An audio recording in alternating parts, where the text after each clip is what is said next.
Hola, bienvenidos a un epígrafe más de Historia de España.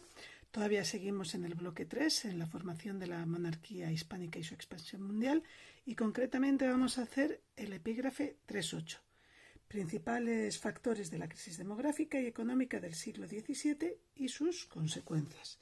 Vamos a marcarlos, que estamos a punto, y vamos a empezar por explicar cuáles son las distintas partes en las que vamos a estructurar este epígrafe.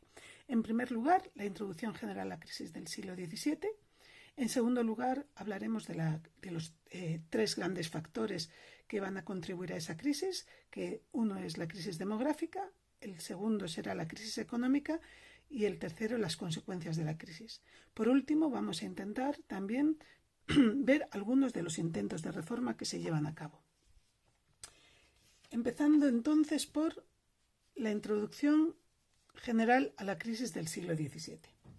Habría que decir que el siglo XVII es un siglo de crisis generalizado en toda Europa.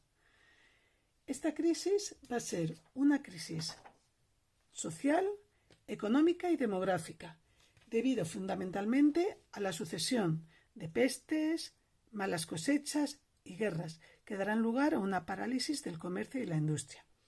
Esta crisis será, aún si cabe, más aguda en la península ibérica, si cabe más que en el resto de Europa, y en gran medida contribuirá a lo que vimos en el epígrafe anterior, a la pérdida de la hegemonía política de España en Europa. Hay que decir, no obstante, que a este siglo generalizado de crisis podemos señalar una excepción, y es la excepción del arte y de la cultura. Es lo que conocemos como el siglo de oro, con figuras excepcionales como Miguel de Cervantes, Luis de Góngora o Francisco de Quevedo, que estudiaréis seguramente con seguridad en literatura. De esta manera terminaríamos la introducción y nos iríamos a analizar de esta crisis el aspecto de la crisis demográfica. Y hay que decir que en estos momentos, en Europa, en el siglo XVII, la población disminuye. Fijaros que tenemos aquí a los distintos países, en todos ellos, este sería 1700, justamente el final del siglo XVII, y en todos ellos la población disminuye. Bueno, hay una recuperación que a mediados de siglo se empieza a dar, como vemos en Alemania o en Inglaterra, pero en España, desde inicios del siglo, va cayendo. De hecho, vamos a ver cómo esta población pasa de 8 millones de habitantes en 1600 a 7 millones en 1700. Y si cabe, esa caída demográfica es aún más grave en Castilla. A los que hacéis geografía lo iréis viendo, pero comenzará a darse una salida de población hacia la periferia y será un vacío completo del interior peninsular, del que se salvará Madrid por ser capital de España. Vamos a ver ahora, entonces, que esta caída demográfica es, si cabe, más aguda todavía entre 1630 y 1680. Y vamos a ver cuáles son los factores que afectan a esta crisis o que caracterizan esta crisis demográfica. En primer lugar, tendremos que hablar de algo muy característico del antiguo régimen, que son las crisis de subsistencia. ¿Qué es esto de las crisis de subsistencia? Pues ni más ni menos que la sucesión de malas cosechas, normalmente por inclemencias del tiempo, tanto por exceso de lluvias como por falta de las mismas. Esto da lugar a una subida de precios y sobre todo a hambre entre la población, una enorme hambruna, y esto da lugar a la mortalidad catastrófica y sobre todo que hace a la población más vulnerable ¿ante qué? Pues sobre todo ante las epidemias que en este siglo además de favorecidas por la desnutrición, fueron quizás las peores de toda la Edad Moderna, y reaparece la peste negra. Como digo, la población es más vulnerable por el hambre y se contagia mucho más rápido. A este segundo factor, hay que unir además las guerras.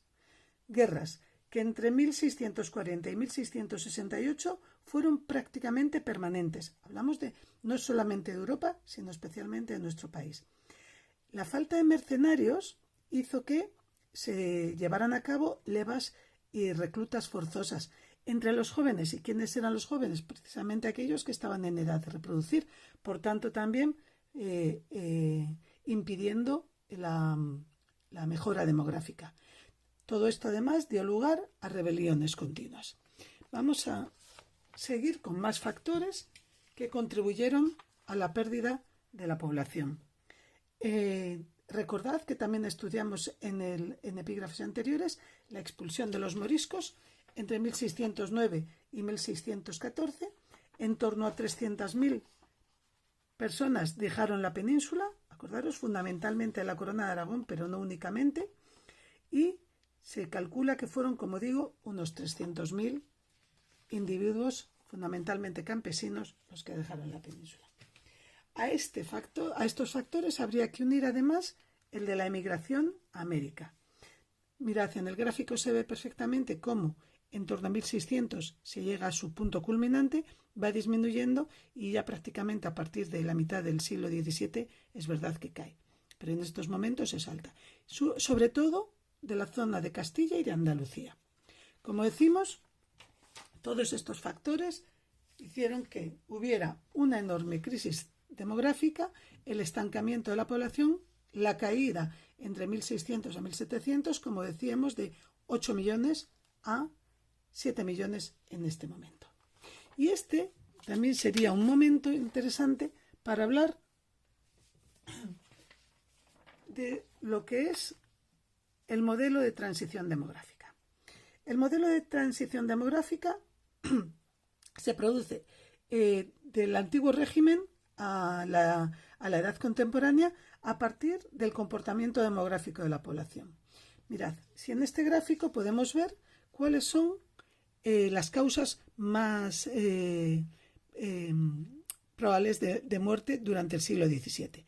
Y tenemos que prácticamente la mitad se debe a infecciones, segundo porción serían enfermedades, tercero epidemias y hambrunas en cuarto lugar. Todo esto es lo que conocemos como mortalidad catastrófica, no es la mortalidad natural. En dorado tenemos la mortalidad y en negro tendríamos la curva de la natalidad. Como veis, es elevadísima esta mortalidad y es producto de estas continuas o guerras o catástrofes que se producen. Para compensar esa enorme mortalidad tenemos también una altísima natalidad. Bien, pues cuando esta mortalidad catastrófica desaparece, porque desaparecen las guerras, desaparecen las epidemias o las hambrunas, al caer la mortalidad no lo hace de forma simultánea la natalidad, sino que la natalidad por inercia se mantiene durante un tiempo. Y todo esto va a ser crecimiento demográfico. Aquí veíamos un crecimiento demográfico muy pequeño y aquí, sin embargo, todo esto es aumento de población. ¿Qué va a ocurrir? Pues que en un momento dado, por mucho que disminuya la mortalidad, llega un momento en que no puede disminuir más y también llega un momento en que se va a reajustar la natalidad. Esto va a ocurrir en Europa en el siglo XIX, en España llegará más tarde. Y, por último, la natalidad disminuirá tanto que compensará haciendo que el crecimiento demográfico también sea muy pequeño. Esta situación, que es muy parecida a esta, pero por causas completamente distintas, es la propia de los países más desarrollados, entre los que se encuentran todos los países europeos. Y, de hecho, España, con una tasa de mortalidad, de natalidad tan baja, tiene un crecimiento demográfico también muy cortito. Bueno, pasaríamos entonces a la tercera parte de esta crisis, la crisis económica. Hay que decir que en el siglo XVII hay un aumento continuado de la población improductiva. Y este aumento continuado de población improductiva es paralelo al de la disminución continua de la producción de la población productiva. Vamos a ver también que en este siglo se da algo muy curioso y característico, que es el de la aparición de la mentalidad aristocrática. Y es característico de España, no es característico de otros países europeos. A ello fundamentalmente contribuyó el metal, que no hacía más que llegar desde América. Las riquezas de América, en lugar de estimular las actividades productivas, como habría sido lo propio, o como estaba ocurriendo en otros países europeos, que éstas aumentaban durante la Edad Moderna, aquí esas riquezas de América se dedicaron a financiar las empresas imperiales, y el dinero se gastó en tierras y lujos. Esto por parte de la nobleza y toda la burguesía que así se fue asimilando. De esta manera, la sociedad empezó a rechazar el trabajo manual. Había como un enorme rechazo a todo lo que tuviera que ver con trabajar con las manos. Los campesinos, que son precisamente la población productiva, van a caer en picado. ¿Por qué? Pues por la política imperialista que se da en la península, por la emigración a América que hemos visto y por la expulsión de los moriscos. Evidentemente, además, no solamente eso, sino que la muerte catastrófica que hemos descrito por las crisis de subsistencia afectaban más a los campesinos que a ningún otro segmento de la población.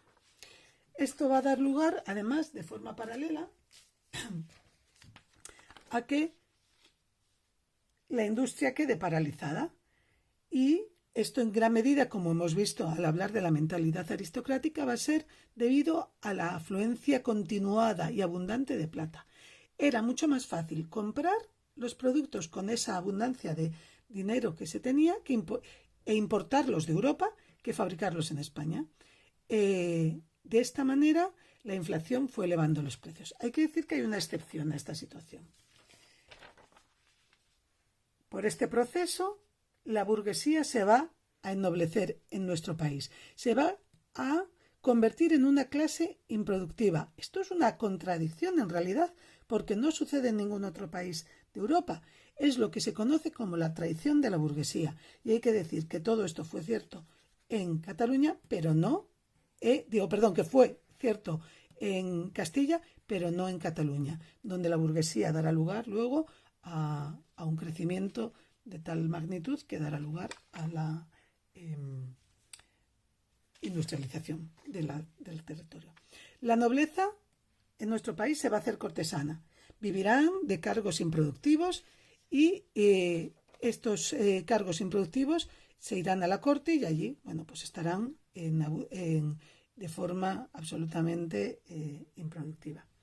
El clero improductivo también, porque no lo son, porque solamente es productiva la clase campesina, y la burguesía, que en nuestro país precisamente tampoco lo era, crecerá porque crece el número de conventos. Hay que tener en cuenta que la población encontraba en la iglesia una forma muy fácil, un medio muy fácil de ganarse la vida, y en una época de crisis pues es la fórmula más sencilla. Vamos a ver ahora la cuarta parte de este epígrafe, las consecuencias de la crisis. Y aquí vamos a hablar de que durante la primera mitad del siglo, en primer lugar, se produce un aumento de la inflación. Se dispara la inflación por lo que vimos también en el epígrafe anterior de la llegada masiva de metales preciosos, esa revolución de los precios. Y como hemos visto, estos capitales que llegaron de esta forma masiva se utilizaron sobre todo para la adquisición de productos de lujo que había que importar y por tanto había que pagar fuera. A este panorama se va a sumar la crisis financiera del Estado. Tras un siglo de política imperialista que hemos venido analizando en los epígrafes anteriores, el Estado estaba absolutamente endeudado. Castilla, que había sostenido este gasto de esta política imperialista continua, estaba agotada. Y además el resto de los reinos, debido a las leyes proteccionistas, aportaban muy poco al Estado. La falta de una banca nacional contribuía a que la monarquía dependiera cada vez más de los banqueros extranjeros, y poco a poco se iban hipotecando los cargamentos que llegaban de las Indias y al final la plata acababa en los grandes centros financieros de Europa. Cuando estos cargamentos de plata empiezan a disminuir por el agotamiento de las minas americanas, la monarquía tendrá que financiar sus deudas mediante la emisión de juros. Los juros son como la deuda pública actual. Emitía una serie de documentos, el Estado te pagaba, el Estado recibía tu dinero y a cambio tenías un vale por el que podías hacerlo efectivo en un periodo de tiempo marcado. Pero estos elementos solamente van a marcar o acelerar la crisis, si cabe más. Si pensamos que durante el periodo de Felipe III la crisis no se agravó tras las bancarrotas de Felipe II, que fueron bastantes, con Felipe IV sí se sucedieron varias bancarrotas, hasta un número de 4. Hay que decir que hubo una serie de intentos de frenar estas crisis. Ya hemos hablado en otro capítulo, en otro epígrafe, de la situación denunciada por los arbitristas y por el Consejo de Castilla. Además aparece el memorial del conde duque de Olivares. Pero, sin embargo, a pesar, ya lo vimos también, todos los intentos de reforma de arbitristas, de Olivares, del Consejo de Castilla, van a fracasar. ¿Y cuándo van a empezar a tener un cierto éxito? Pues cuando se termine con la política imperialista, más o menos en 1659, con la paz de los Pirineos, en la época de Carlos II. Vamos a retirar esto. Y aunque sigamos, en esos momentos se lleva a cabo, durante el reinado de Carlos II, con los ministros Oropesa y Medinaceli, una reforma monetaria que de alguna manera ajustará el presupuesto del Estado y pondrá las bases para la recuperación de la crisis económica durante el reformismo de los Borbones en el siglo XVIII. De alguna manera, y para resumir estos intentos de reforma, hay que decir entonces que se intenta un reajuste del presupuesto del Estado, reduciendo el gasto. ¿Cómo se reduce el gasto? Pues reduciendo el número de funcionarios, el recorte de gastos de la Casa Real y también el intento de reducción del clero parasitario. Simultáneamente, a la vez que se reduce el gasto, se aumentan los ingresos por la reducción de los juros, la deuda pública, por una mejor percepción de los ingresos. Y además se va a intentar estimular el comercio y la industria. Hay que decir, no obstante, que estos resultados fueron limitados. Pero aún así, como hemos dicho, constituirán la base del reformismo del siglo XVIII. Con esto terminamos el epígrafe 3.8. Hasta el siguiente, gracias.